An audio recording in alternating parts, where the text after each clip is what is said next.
नबी आए तो शेरे खुदा बनकर चले गए। और मुझे कहने में तो मुस्तफा जब इनकलाब लाए थे तो बनकर अब्दुल कादिर आया था, मगर दुनिया से गया था तो गौसे आदम बनकर गया था।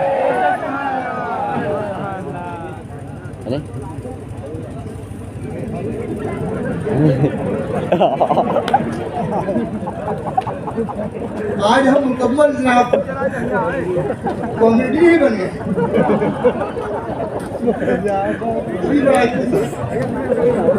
शायद आपको ताज्जुब होगा, ये भी टेंशन मांग गया। और जब टेंशन में आज ये भी अपना पूरा जवाब दे चुका है।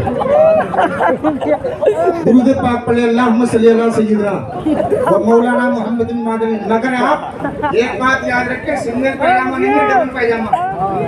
मुझे मालूम था अगर एक खुल भी गया तो दूसरा काम कर जाएगा। अल्हम्दुलिल्लाह।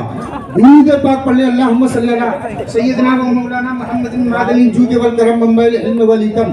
हज़रात गिरामी